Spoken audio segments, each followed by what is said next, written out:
ये कहानी है इंडिया की पहली और आखिरी वुमन प्राइम मिनिस्टर की, जिनको आयरन लेडी ऑफ इंडिया के नाम से जाना जाता है। ना सिर्फ इतना, बल्कि आज इंदिरा गांधी को उनके कार्यकाल के लिए दुनिया की सबसे ताकतवर महिला के तौर पर याद किया जाता है। देश में मिलिट्री ऑपरेशंस हो या एंटी पॉवर्टी कैंपेन, सफलता हर बार उनके कदमों में गिरती थी। पूरे 15 साल और 350 दिन तक प्राइम मिनिस्टर का पदभार संभालने के बाद 1975 में कुछ ऐसा हुआ जिससे लोगों ने फौरन उनको प्राइम मिनिस्टर की सीट से उठा फेंका। जीवनधारा टीवी में आपका स्वागत है। बेशक इंदिरा गांधी थी तो भरपूर पावरफुल, लेकिन उन्होंने कुछ ऐसे फैसले लिए जिसने उसके पूरे कार्यकाल को तहस नहस कर डाला। हमारी कहानी की शुरुआत होती है 19 नवंबर 1917 को, जब इलाहाबाद के एक कश्मीरी पंडित फैमिली में इंदिरा नेहरू का जन्म होता है। उनके पिताजी जवाहरलाल नेहरू ब्रिटिश शासन से स्वतंत्रता के आंदोलन में एक प्रमुख इंसान थे, जो रिपब्लिक ऑफ इंडिया के पहले प्रधानमंत्री बनते हैं। इंदिरा अपने पेरेंट्स की इकलौती संतान थी, क्योंकि उसका एक छोटा भाई बहुत ही कम उम्र में गुजर चुका था। अपनी मां कमला नेहरू के साथ आनंद भवन इलाहाबाद में एक बड़ी पारिवारिक संपत्ति में इनका पालन पोषण होता है, क्योंकि उनके पिताजी राजनीतिक गतिविधियों की वजह से अक्सर उनसे दूर रहते थे। इंदिरा की पढ़ाई होम ट्यूटर्स के द्वारा होती थी, जो उनको घर पर पढ़ाने के लिए आते थे। यूं उसने 1934 में अपनी मैट्रिक्स कंप्लीट की। मैट्रिक्स कंप्लीट होने के बाद इंदिरा और उनकी मां स्वामी विवेकानंद द्वारा बनाए गए रामकृष्ण मिशन के वेस्ट बंगाल हेडक्वार्टर्स बेलूर मठ चले जाते हैं और वो अपने आगे की पढ़ाई के लिए शांति निकेतन में विश्व भारती यूनिवर्सिटी में चली जाती है। यहाँ उनकी मुलाकात रविंद्रनाथ टैगोर से होती है, जो उनको प्रियदर्शिनी नाम देते हैं और अब उनको प्रियदर्शिनी नेहरू के नाम से जाना जाता है। यहाँ आपको बताते चले कि प्रियदर्शिनी का संस्कृत मीनिंग हर चीज को दया से देखना होता है। 1935 में उनकी मां की तबीयत बिगड़ती है और उनको स्विट्जरलैंड ट्रीटमेंट के लिए भेज दिया जाता है।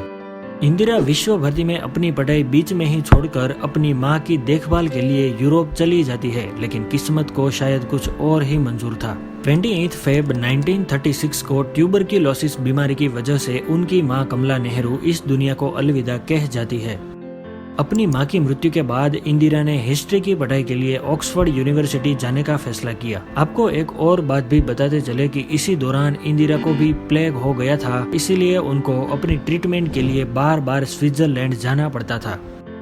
1941 में वो ऑक्सफोर्ड यूनिवर्सिटी से अपनी पढ़ाई पूरी किए बिना वापस इंडिया लौट आती है और 1942 में इंदिरा और फिरोज गांधी हिंदू रिचुअल्स के अनुसार इलाहाबाद में शादी करते हैं।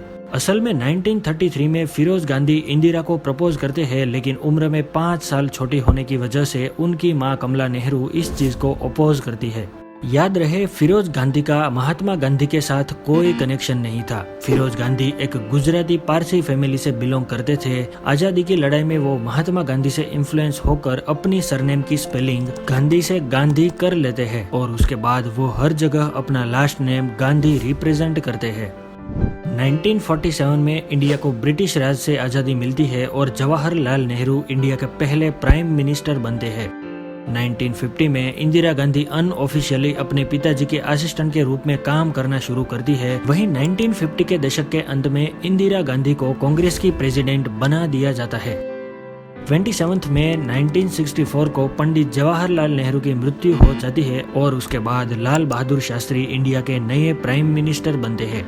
इसी दौरान इंदिरा गांधी को मेंबर ऑफ राज्यसभा अपॉइंट किया जाता है और शास्त्री के कैबिनेट में minister of information and broadcasting का कार्यभार थमा दिया जाता है। 1966 में लाल बहादुर शास्त्री की मृत्यु के बाद एक बार फिर से प्राइम मिनिस्टर की सीट खाली होती है और अब इस सीट के लिए दो चेहरे इंदिरा गांधी और उसके सामने जनता पार्टी के मोरारजी देसाई उभर कर सामने आते हैं। आखिरकार इंदिरा गांधी थी तो एक औरत, इसीलिए इंडिया की बाकी पार्टियों ने सोचा कि इंदिरा गांधी को ही प्राइम मिनिस्टर बनाया जाए और उसको कठपुतली की तरह नचाया जाए। इसी वजह से 1966 के इलेक्शन में इंदिरा गांधी की बहुमत से जीत होती है और वो इंडिया की अगली प्राइम मिनिस्टर बनती है, जबकि मोरारजी देसाई को डेप्यूटी प्राइम मिनिस्टर और फाइनेंस मिनिस्टर बनाया जाता है। 1971 में इंडिया पाकिस्तान वॉर होती है, जिसमें पाकिस्तान इंडिया के सामने सरेंडर कर लेता है।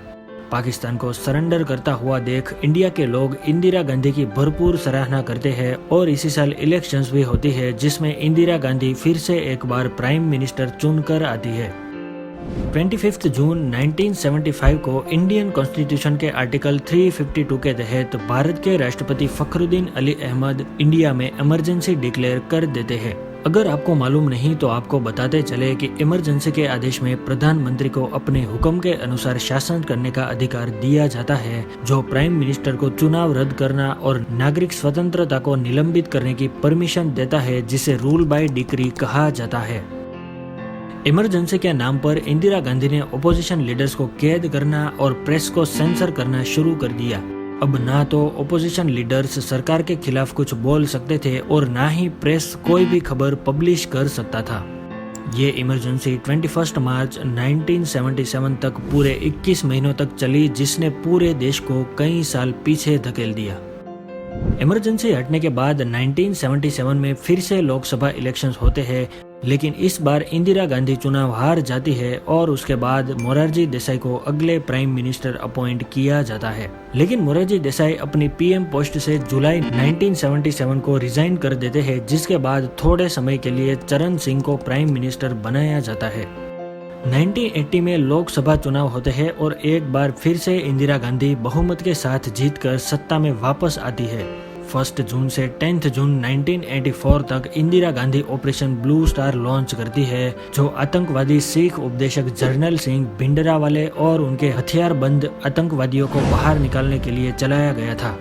भिंडरावाले, जिसे कथित तौर पर पाकिस्तान की ISI के द्वारा समर्थित किया गया था, उसने अपनी डिमांड्स भारत सरकार के सामने रखी।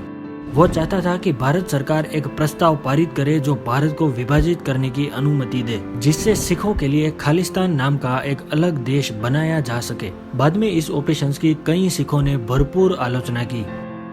31 अक्टूबर 1984 को इंदिरा गांधी के 2 सिख बॉडीगार्ड सतवंत सिंह और बेअंत सिंह ने कथित तौर पर ऑपरेशन ब्लू स्टार का बदला लेने के लिए एक सफदरजंग रोड नई दिल्ली में प्रधानमंत्री आवास के बगीचे में अपने सर्विस वेपन से गोली चलाकर इंदिरा गांधी की हत्या कर डाली और उसके तुरंत बाद दोनों ने सरेंडर भी कर लिया। बेअंत सिंह को तुरंत एक और बॉडीगार्ड एक बंद कमरे में लेकर जाता है और उनको गोली मार देता है। वहीं सतवंत सिंह को मौत की सजा सुनाई जाती है और दिल्ली के तिहाड़ जेल में फांसी की सजा दे दी जाती है। Emergency in India, operation blue star और इंदिरा गांधी का असैसिनेशन जैसे टॉपिक्स की अपने आप में एक बहुत ही लंबी कहानी है। अगर आप लोग चाहते हैं कि हम उस पर भी वीडियो लेकर आए तो उसके बारे में अपनी कमेंट्स जरूर पोस्ट करें। उम्मीद करते हैं आप लोग ये वीडियो भी भरपूर लाइक और शेयर करेंगे। दोबारा मुलाकात होगी अगली शानदार वीडियो में।